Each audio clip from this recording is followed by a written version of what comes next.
Hello, my PowHERhouse fam. So I want to talk to you guys about core values and why they are so important to have, not only as part of your business, but making sure your entire team truly understands what they are, what they mean, and how they impact the organization overall. So core values, why they matter, why they're important. Really having them is important to shape the company's vision, its culture, and then again, making sure your team is on the same page as you in how they should act and feel around each other, treat each other, and more importantly, or not more importantly, but I suppose equally as important, treat your clients or your customers and make sure that that experience is the same. Do you have the right butts in the right seats who are showing the will to want it? Do they get it? Do they have capacity? And over the last 12 months, my team has just about doubled in size. And so for me, that was extremely exciting, but uncomfortable. And I've had core values all along. I have shared them with the team in the hiring process, what our core values are, made sure that they understood and digested. But over the last maybe few months or so, I was getting the feeling that even though I said them and they were stated, they weren't really digested and implemented on a continual basis throughout the workday in their actions. And, sometimes they were, sometimes they weren't, but I always ask myself, like when I'm seeing something that I don't love, this is my fault. How can I solve it? And so what I did at our last meeting is I decided to roll out the core values, the same core values that they have seen before, but I also defined them and what that means for our company. So the core values, the definition and the meaning to us. And then to take it a step further, I also wanted to articulate and highlight our standards. And then every week now, I am having everybody evaluate each other anonymously and ask, has every individual been acting within our core values? Have you seen that? Are they following our standards? Because I can't have eyes on everybody all the time and micromanaging, and everyone is interacting with each other. And I want to make sure it's being done within our core values and people are showing up. And so I also thought that would add a really nice layer of personal accountability as they know the team is watching. How can we go high? How can we always operate on a level of excellence and gratitude and continue to work on that, level it up and build from that platform? And so I'm having them do a weekly assessment. Again, it's anonymous, so that way it's answered honestly. And all it is a plus, a minus, or a plus minus if it's neutral next to the person's name if they're following those core values that week. And then I also ask them to also answer what it is that they are proud of. 2 work things that they're proud of. So 2 things that they accomplished that week, and then 1 personal accomplishment they're proud of. And then what is it that they're working on specifically toward the company goals? And then also I asked them to celebrate something that they saw stand out with a team member, because I also want to make sure that we are recognizing, celebrating, and knowing how we're moving the needle, how we're all working together. And if someone did a notable thing, let's talk about it and celebrate it, because it's easy to forget that when we're in the busyness of the day or the busyness of the week and we're all working so hard, and it's easy to bring up issues and problems, but it's more difficult to recognize those little things that we do right. And it's the things that we do right that we want to celebrate and expand on and make sure that they're reinforced so they continue to go right. And it's just those little things sometimes saying like, man, like, Stephanie really went above and beyond this week in making sure I understood my role. Something as small as that is extremely significant, and allowing Stephanie or whoever to come back the next day and try even harder because they know they're making a personal impact. And so for me, this is a test. I've never done this before. We're coming into week 2, and it's been really fun to see. For me, it's great to digest the feedback and think about how I can potentially either empower somebody empower them to expand on a skill or tweak it, or are they coachable in this way as well? And so it'll be interesting to see how it goes. And I've asked everybody to have our core values in the definition up in front of them all the time. And most importantly, when they're filling out that survey. And so I think it's going to definitely help quite a lot. And what I wanted to reinforce too is throughout the day, when you're dealing with an issue, like 5, 4, 3, 2, 1, the famous Mel Robbins, but pause and make sure that we are always responding versus reacting, because it's easy to want to just throw in the towel, or it's easy to want to take a shortcut or be sloppy. But, it's the pause. Are we reacting versus responding? And what about tomorrow? Will this make my life easier tomorrow or harder tomorrow? And what will that look like? And just for fun, if for those of you who care, I'll share our core values with you and how we define them. Because if you don't have core values yet for your organization, or maybe you have some, but you're not really sure if you'd like to add or subtract, depending on the growth of your company, but your vision and where you're headed, feel free to steal some of these if you like them. Maybe they are also aligned with your organization. So number one for us is honesty. So, and how I defined it for our company is we will always be honest, transparent, and critical in evaluating everything with thoughtfulness. This also speaks to our belief in integrity and loyalty in relationships. The next core value is learning. And how we define that is learning not just for the sake of accumulating knowledge, accolades, or distinction, but in the pursuit of adding value and significance in the lives of our clients and those around us. Continually learning and implementing will allow all of us to consistently add value, never become complacent, and always be growth-oriented. For me, it is so important to always be of a growth mindset. And I have said this time and time again since the beginning of time, but over a decade ago, be an active student of the game. And if you stand still and if you stop learning, and especially in our industry, in the financial planning company, shit is changing on the daily. And if you were not actively learning or engaging or even asking man, what am I missing? You are going to, number one, stop growth, but probably lose clients. And so for us, that's really important. I want to make sure the team is also excited to constantly learn and gain capacity. The next core value is communication. This is a big one. And we believe in the quality of relationships is brought forth by the quality of clear communication.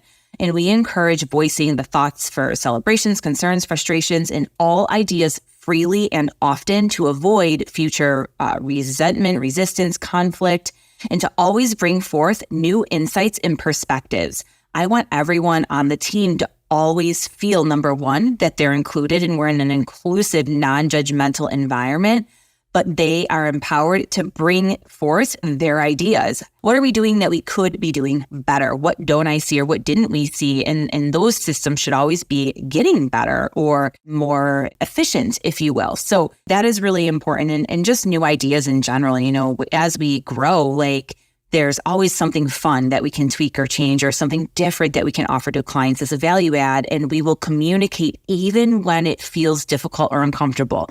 That is also important. There's many people who hate confrontation or who hate taking the time out to have an uncomfortable conversation. But if we don't, it snowballs. And so that is really important that we rip off the Band-Aid, we have the uncomfortable conversation, we talk about it, we solve it, we move on, we hug, all is good. The next is humility. So having the mindset not to claim ownership or absolute knowledge in things and being open-minded and staying humble and knowing there's always more to know, but also, and importantly, different perspectives for different people, beliefs. And this is also the belief that we will always have lessons to learn and we're never done or all-knowing. And so we will admit when we are wrong and take ownership of those problems and work to fix them or work to solve them. The next core value is grit. So always having passion and perseverance towards a goal. And we strive to always achieve something despite of the difficulty or discouragement with passion and vigor. Grit and digging in is in part probably how I built this company, and just knowing that with 1000% certainty that I was going to make it work and succeed because I was completely obsessed with the concept and the idea of what was being built and how we were helping and who we were impacting. And with the team, I want them to know, like, yep, it is not going to be rainbows and unicorns, and there are going to be hard days. And to have that grit and know that you are worth the effort. We are all tough. We could all do hard things, and we can dig in, because time and time again, and Angela Duckworth wrote a whole book on this too, is that grit is what shows perseverance and success, not the smartest person in the room. It's the grittiest person in the room. You know, we have the resources to figure it out, but sometimes we have to dig in. Next is authenticity. So to be genuine, authentic, vulnerable, and in turn, no one will judge. And so much like communication, we want to show up authentically and be our own unique, weird, quirky selves and love each other for it. But in being authentic, I feel that it makes us more genuine and relatable. And that's what is also important for our clients. And then next and last is security. And we believe in providing an inclusive environment where everyone feels safe, heard, and protected. And we are in the literal business of providing security to our clients in the financial planning company through Wilcox Financial. Like, we are providing future and present financial security to those we serve. And so that must be critical as part of our overall core values inside and out. And then beyond that, I did write our standards because I was thinking to myself, like, man, what is it that I want to make sure is the bar? What is the bar? People will rise to the expectations that we set. And I wanted to make it clear for the team now what our standards are. And number one, unequivocal excellence. That is so important to me. And I want to make sure that we are always striving to be the best version of ourselves that we can be, and that we're learning and growing, taking feedback, taking constructive criticism, and working toward excellence, not perfection, but excellence. Next is we will never make assumptions. We will always have thoughtful execution. We will lead with tomorrow in mind. I said that earlier in this podcast episode, is always think about tomorrow. How will I feel? How will this make my day? And not always like the immediate tomorrow, but the future in general. How are you teeing yourself up? Which means don't take shortcuts. Never take shortcuts. They do not work out and they usually fuck shit up. So knock that off. That is definitely our standard. And in our business, it can hurt because if there's a mistake, it can cost quite a lot.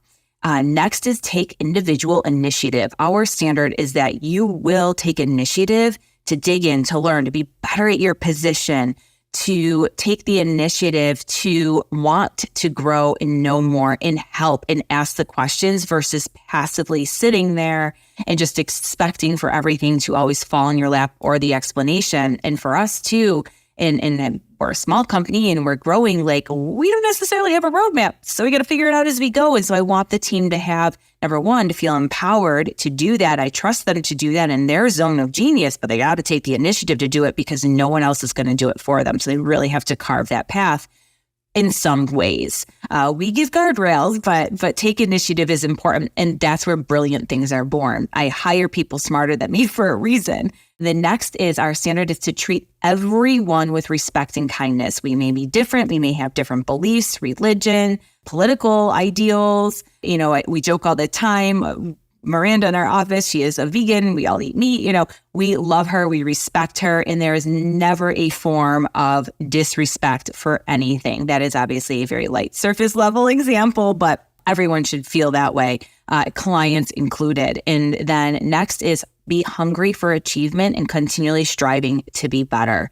And then this is one of my personal favorites. I quote it all the time. I think I heard Michelle Obama say it. So this is not my initial idea, but they go low, you go high. And that is a standard because it is so easy when somebody calls, and we have a lot of clients that we've inherited from other advisors who we haven't met yet, or they're frustrated or angry because they've had a poor experience in the past. They don't even know what the problem is, and they'll call and start yelling at us before we can even figure out how to solve it. And we have to go high. Sometimes we'll have people call that aren't clients yet, and they're upset or maybe not being kind, or even clients. That can happen. And the reality is they don't always mean to take it out on us, or they don't always mean to come off that way. But most of the time, there's something else going on in their life causing that treatment. It's almost like hurt people hurt people. And so every single time it's don't let it pierce your skin, but you go high. We are in the business of service. We are in the business of making people feel secure and comforted and figuring out how we can fix that initial feeling and make it better and find a solution. So they go low, you go high, and of course, come up with a solution and then help first. And I'm just going to keep going here. So this was the rest of the meeting. I also had a bullet on this worksheet here that everybody has and will have in front of them all the time. The bold line, when faced with a problem or a challenge, ask yourself. And so this was that 5, 4, 3, 2, 1, like pause before you just quickly react and let's be thoughtful, critical, and respond instead. And so the questions that I have and want them to have in front of them is, if this were my fault, how would I fix it? Am I being kind? Am I being patient? Am I thinking of the bigger picture? So that is to make sure that we're not judging, we're not making assumptions. And of course, thinking about tomorrow, no shortcuts. Am I responding or reacting? I think that's a theme here. Am I thinking long-term? Am I putting the client first? And am I making assumptions? So all of those things, sometimes related, sometimes not. It depends on the circumstance, but always good to ask the question if it's needed. And then for sending emails, and we send a ton of emails, and depending on your business and who's listening here, you may as well. I feel like the world forgot about the phone and just does emails these days. And so there's been recently some things that I've been picking up on that I just haven't been loving. And so this is another reiteration that sometimes it's the basics that we take for granted, or the basics that we make assumptions about. And this was just a friendly reminder of, hey, emails, we send them all the time. Sometimes we don't recognize how they're being sent or when it should be something different. And so here's a reminder to keep in front of you that I want you to think about these bullets. And so are you pausing before sending and confirming the following? Is this email clear and concise? What is the tone of my email? So that's a big one. I always want emails to come with a hug or really nice tone. And we don't realize sometimes that it doesn't sound the way we want it to sound because it's missing punctuation or a word. And when received on the other end, if that's received poorly, that's our fault. And then next is, should this just be a phone call? So yes, it's the easy way out to just send a quick email and hope that, they pick up what we're laying down. But sometimes, and again, what we do, it's technical, or we know there's going to be follow-up questions. You're actually saving yourself time to just pick up the phone. And usually people appreciate that because you're handling it on the spot. You're taking care of it, confirming everybody is on the same page. You move on. There's no email back and forth and all that madness. If it should be a phone call, pick up the phone, don't avoid it, take care of it, move on. And then next is just proofread for errors. So that's another thing, silly little stuff. We're moving fast, we want to get things done, but it's better to pause, proofread, send it correct, slow your roll, do it right the first time, then look like a monkey. So that is it. That is what I wanted to share with you guys today, and something, again, I'm being transparent about. I could have done this a lot better in the past. I didn't. I learned, and this is what I am doing now. So hopefully it is helpful for some of you, and even thinking about maybe starting to implement this if you haven't yet, or making your core values clear to the team. Maybe it's on your wall or something that they have and see, and then your standards. So until next time, my Powerhouse family, continue to be courageous.